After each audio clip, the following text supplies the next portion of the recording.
can you play the Andrew Schultz clip? Because it's causing a lot of people in the marketplace to kind of go through it in the way you're describing it, which is kind of like, man, what I'm seeing just doesn't look right. I can't believe this. Well, Rogan did the same thing. Rogan did it at first, and then he kind of changed his position a little bit. He changed his position a few days later. Not fully, but he said, I wonder who this is benefiting. Nobody else is talking about the investigations that Nick Shirley did. Here's Andrew Schultz. Go ahead, Rob. So let's talk about what happened in Minneapolis. ICE murdered an American citizen in cold blood, and then the Trump administration called him a domestic terrorist. Yeah. That's it. Yeah. Like plain and simple. Yeah. I see the administration trying to spin it, and it's fucking disgusting. Yeah. It's like they didn't even have a moment where they're like, hey, we're reviewing the footage. We're going to try to see what's really happening. All of them, Trump and all the cronies, put out collective statements that immediately blamed an American citizen that was exercising his First and Second Amendment rights, right? He has the right to protest. He has the right to carry a firearm. He's a legal gun owner, right? There's no question about this whatsoever. And the administration immediately comes out and they try to gaslight the public, which you cannot do when we have 15 different videos of what happened. Yes. And that is what they do, though. But that is what they do. Yeah. And I think that governments have probably been doing this for centuries, millennia. And now you have a public that is armed with phones, and we can see what actually fucking happened. And you're not going to just lie to us, plain and simple, like that. He apparently didn't see the second video. He obviously didn't see the second video. This I think, is from 2 days ago, 3 days ago, before the video went out with. Okay. So just to defend Andrew, he may have not seen the other clip, but go ahead, Adam. Yeah, I mean, I think Schultz is mostly right here. Schultz has been, and I think this is a calculated decision, going a little bit further left because he wants to have a good relationship with his mayor. He's a Hollywood guy now more than a political guy. So I understand where Schultz is coming from. The reality is this with this guy, Pretti, he should be alive right now. He should be alive for a few reasons. Number one, he should have been in jail a week ago after what he did, assaulting the police officers, spitting on them, kicking the car. So he shouldn't even been at that protest. Number two, I don't know what needs to happen with ICE, but there's a collective conscious that's basically saying, stop killing people that are protesting. Whether you need rubber bullets, whether you need gas, whatever it is. At the same time, I stand with law enforcement. None of us have, other than PBD and Vinny to an extent, have woken up and have served our country and put your life on the line. And if you believe what James O'Keefe is saying, and he's been in war zones and been in all sorts of chaotic situations, he said this is the most calculated, just communist agenda that he's ever seen, and he actually feared for his life. So last point is this. PBD, you talked about how we need to have a cool down period and stop having a rush to judgment. You talked about how if you get in a fight with your wife and you're driving home, you know, you used to have a half-hour drive home to be like, you know what, babe, let me think about it. Now, you know, have you? And he's people clearly are doing not married yet, by the way. Well, I get it. But now it's not about being right, it's about who's first. Yes. So everyone wants, you saw what happened. Yeah. It's just but nobody wants it. The left, you think the mainstream media is going to play these videos of him being an agitator and an instigator? No. Yes. They want to make. You're playing them all over the place. Don't give them that much credit. We've all been duped by the left. You included, me for sure. But he should be alive. But you brought up the major point, FAFO. These guys are looking for issues. I'm gonna say something with Schultz and with Rogan and these guys. I think Schultz is, I don't know how to say this. I'm going to say it. I think Schultz, how likely is it that Schultz studies the market of comedy very closely? Yes. How closely do you think he follows it? As much as you possibly can. Is it fair to say he knows the future of comedy is Marcelo Hernandez? Oh, I mean, that might be a part of it. Do you think he knows that? Yeah. That's a major part of it. Marcelo the other day sat right next to Jimmy Fallon while he's doing a sketch with, what's his name? No. While he's doing they're talking to Bad Bunny, and then they're asking questions of somebody else that's sitting on it. I don't remember who it was. And when I saw that clip, the first thing I was watching Jimmy Fallon. And you know what I said? I said, Jimmy Fallon knows Marcelo's about to take his job. That's Marcelo's job. Whether it's going to be 3, 5, 10 years, that job or Kimmel's job is Marcelo's job. So now watch this. Andrew Schultz is a guy that's super capable, He started his career he was on Fox News a lot back in, I think he was on the 5. I don't know what show. He was regularly on one of these Fox shows. And then he recreated himself, probably because he wanted to be a mainstream comedian, and it kind of took off. And Schultz is not just a comedian. Schultz is very smart. Mm-hmm. He's a very smart guy. Very. Every time you talk to him, you enjoy his company. He's smart. I think there's a part of Schultz where he's sitting there saying, I'm not leaving New York. I'm staying here. Yeah. This is my position. Ride or die. This is my hometown. I'm going to defend this place. I'm going to be a voice here. I'm going to be that guy. I'm going to be the Joe Rogan of New York City. That's his mindset. Yeah, I agree. So logically, if somebody sat down with Andrew, my opinion, logically, I think Andrew eventually would logically say, okay, I agree with these 3 areas, but I still think this was a cold-blooded, okay, fair. Mm-hmm. He's got that. With Joe, to me, Joe genuinely is heart first. Rogan, you mean? 100%. Yeah. Joe genuinely is heart first, is empathetic. Joe genuinely is somebody that, and by the way, I'm not even part of this camp. Like, I've been on the podcast a couple times, but I'm not, best friends with Joe. I'm not in the comedic community. Hey, come down and do this. I'm not. It's just hey, friendly. We see each other once or twice a year. It's that kind of a relationship that we have. So I'm not saying this because he's my best friend and because, all this other stuff and we're always doing stuff together. No, I would be lying to you if I said something like that.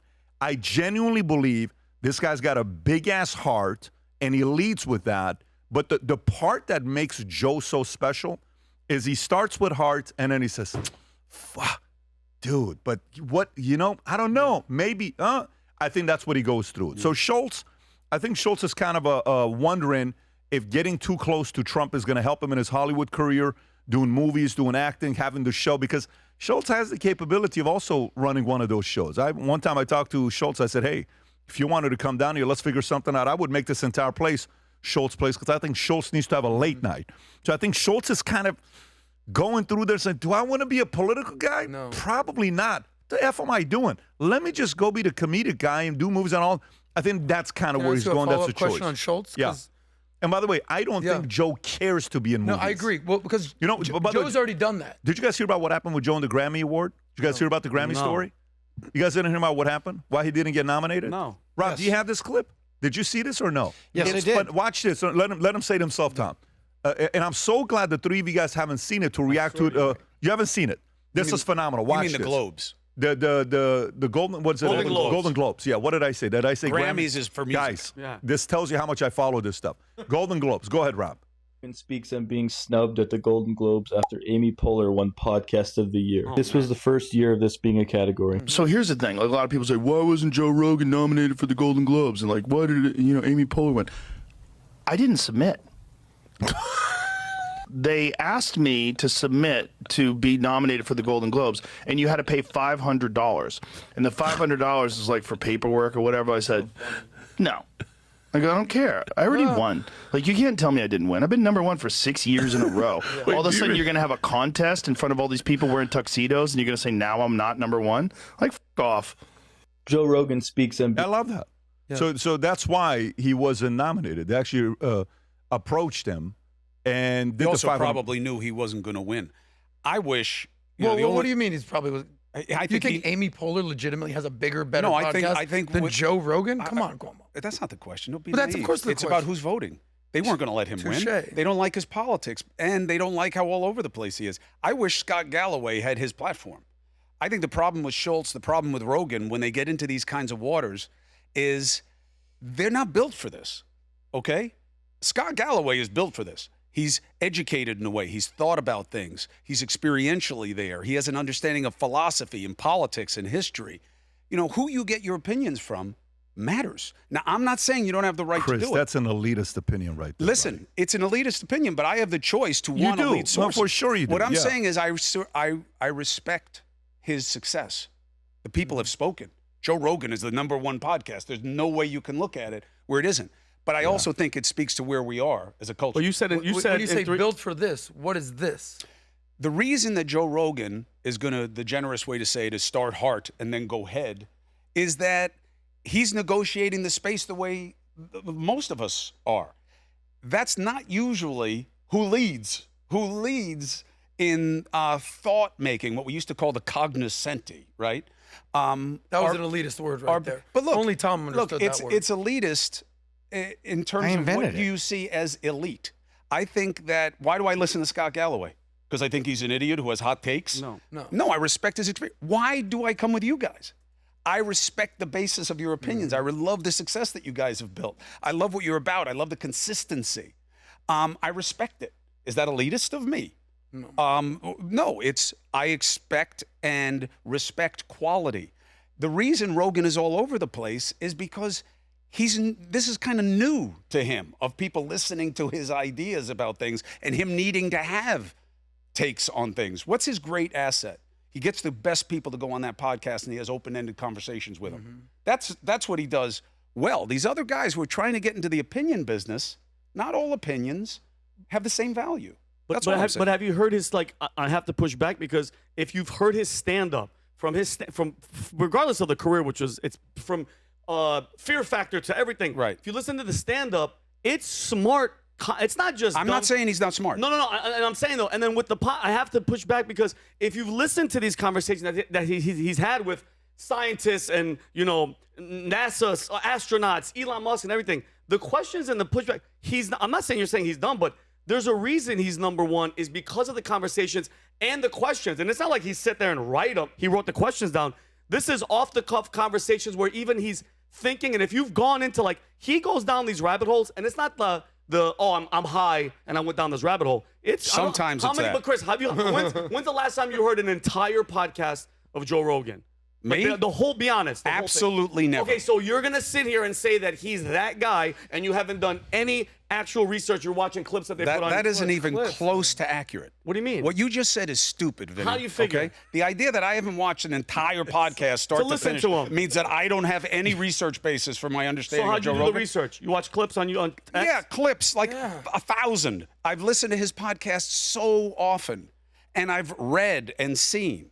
I mean, that's just. This is Galloway? Chris. No, Rogan. But wait, you don't need to watch a 3-hour podcast to develop an opinion. This is a stupid. I'll just ask you the right thing to say. How many clips have you watched of Rogan? Huh? How many clips have you watched of Rogan? Literally He just said thousands. thousands. Okay, so Thousands. He said thousands. And I respect his success. Yeah. And I don't agree with your assessment of his interviews or the level of sophistication. You want to say that about Howard Stern?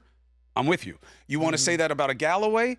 I'm with you. I think there's some really good people out there who aren't necessarily from the political space. That would be elitist. Pat, can I bring this back to you? Wait, Howard Stern, the guy that brings people with Down syndrome and butt-naked girls. Yeah, he's done a lot of stupid things. But as an interviewer, anybody who listens to the interviews he's doing now, people grow and mature, Vinny, okay? The way that Howard Stern almost started race riots in New York City. Howard Stern wanted to run against my father because he believed everybody deserved the death penalty. I have plenty of reasons not to like the guy, okay? First thing he ever said to me when I met him was, it's just an act. So I got plenty of reasons to dismiss the guy. People evolve and they change, and I give them that. Why? Because I want it. That's why. I want that grace. I want that forgiveness. Not from some other schmo. I want it from there. But his interviews are sophisticated. Especially when he's in his wheelhouse. I don't feel that way about Rogan. That's just my opinion. I'm not disrespecting him. I don't want bad things for him. But I do think you wade into these kinds of waters, it's not surprising that he's going to go back and forth. I'd rather hear Tom Homan if he weren't in the administration. I'd want to hear his take. I want to hear John Miller on CNN. I want his take. Why? Because he did the job. Because he knows what goes into the analysis. Because he understands the politics of it. That's all I'm saying. No disrespect, and I know everybody's going to take the clip and say Cuomo's jealous of Rogan, he hates her. It's not true. I wish him only good things. But you also said he's not going to be number one in 3 years. Remember that?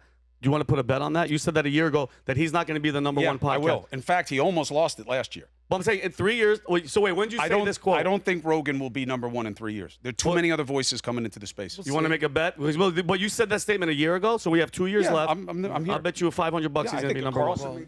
Hey, take that to the bank, guys. Well, He could be number one in 2 years. Listen, there's another podcast in South Florida that might be in the conversation at that point. Can I bring it back to you? Because I think where you were going with Schultz is very, very accurate, because we obviously know Marcelo very well. We know Schultz very well. Because if you're putting yourself in Schultz's position, I know you said you didn't necessarily want to come out and say it, so I'm just going to ask you. I think he's looking at two different diametrics. I think he's looking at culture, Hollywood, what Marcelo was doing, and then looking at politics, New York, and business. Schultz and his team, how much time have they said, how do you build a business? What are you doing right here?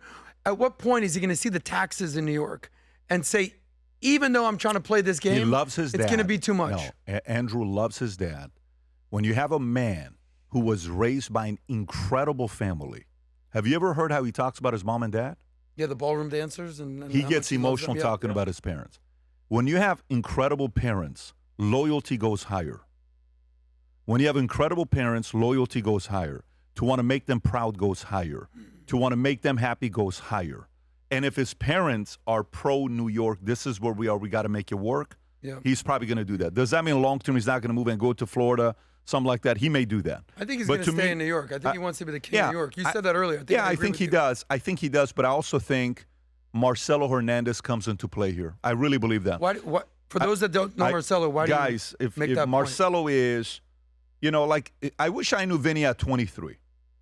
Because I think Marcelo and Vinny give me same vibes. Okay, but I met Vinny at 44. Okay, if I would have met Vinny at 23, I would be like, Vinny, listen, man, we're going a different route. I'm telling you right now, if I was Vinny's agent at 23, Vinny probably doesn't give a shit about politics at 23, right? Funny guy doing what he's doing. I would have helped Vinny have a job like a Fallon Kimmel if I was an agent. If I'm me, my wiring, I negotiate a lot of people's contracts behind closed doors that nobody knows about. And I'm not going to say it publicly. I talk to a lot of people that call me, big contracts, and I'm talking to them, and I'm involved. And, I enjoy this. I just have no desire to go into the, what do you call it? The agent business. I have no desire to go into that space. Zero desire to go into that space at all. Marcelo and Vinny have a lot in common. Extremely likable. The difference with Vinny is once politics gets a hold of you and you hit a certain age where you're like, dude, I don't give a shit about being famous. I love America. I want to talk about this, that. Marcelo hasn't gone through that yet. Marcelo's 26, 28. No, he's 28. 28, good-looking, charming, handsome. My God, he's likable. He's probably a center guy because of his mother. His mother's beautiful, talented. This guy's got a very big upside. And Marcelo, everyone's watching what's going on with Marcelo, and his video's going viral, and it's effortless. The mother's Cuban, no? Yeah. The mother's Cuban, yes. So, the mother's Cuban. So he could easily shade right to Cuban. But I want to transition into the next story. I don't want to stay here. We haven't covered a lot of stories, but that's my thoughts on. He worked here at Valuetainment. That's why Pat is talking about is that true? Yeah. But look, this is the incubator. Whether he worked here or not, this guy, the credit goes to his abilities on what he's done. Can I make 1 point 20 seconds that I think you'll appreciate? So he just did his comedy special. It's trending on Netflix. It's a top 3 thing.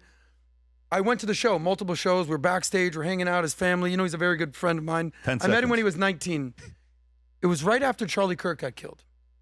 And we had a very important conversation because we know where we stand on Charlie. I'm like, he goes, yeah, but Charlie messed up on one thing. And this is what I do in comedy. It's called rounding the joke. He says, I'll go all in on white people, as an example. White people did this, white people did this, white people did this. But at the end of the joke, just when he's offending the white people, he'll say, but we all know that the white people are the best, kind of a thing. And that's what he criticized Charlie on, is that we live in this dunking culture where that you'll dunk on somebody, then they'll clip it. Yeah. And then what he does is he rounds the joke, and I appreciate You're that. at 2 minutes now. So what I would say with you, with Marcelo, as usual, there's a difference between Marcelo and Charlie Kirk. Marcelo's got a clear vision. He wants to be the modern day Jerry Seinfeld and higher. Yeah. Okay. Charlie Kirk was not trying to be a comedian. Carson. So it's a terrible comparison. If Charlie wanted to be a comedian, it'd be a different story. Marcelo's going to different. I know he's saying it. I get it. I get it. There's a game coming up called Super Bowl, right? And Seattle is going up against New England Patriots. And it's so funny because we can go through a whole different conversation with New England, with Bill Belichick. Maybe we'll do that all the way at the end because I'm sure we all have some opinions on Bill Belichick not making it into the Hall of Fame. Tom Brady said, if I have to come back and play with only one coach, I'm not picking anybody else but Bill Belichick. And the guy didn't make it, and 3 other coaches were first ballot Hall of Famers, but this guy didn't. But anyways, Patriots, Seattle Seahawks, while this is happening, you're watching it. And if you believe future looks bright, you may want to wear this gear that we're launching here today. Go ahead, Rob. It starts with what you wear. Not just style, identity. I like that you went with the British guy. Built with precision. Vinny. From the curve of the brim to the weight of the fabric. Every detail matters because this isn't just apparel. It's confidence you put on, pride you represent, a statement without saying a word, where performance You guys meets have your own legacy. flag football team? This is more than gear. This is who we are. All right, go to VTmerch.com, okay, folks. Mano. Good for Mano. Looking good. Panda. Go to VTmerch.com, place your order. Future looks bright. And by the way, Mano, right there, used to play for the Chiefs. He's now here running VT Sports with Danny Canal. If you enjoyed this video, you want to watch more videos like this, click here. And if you want to watch the entire podcast, click here.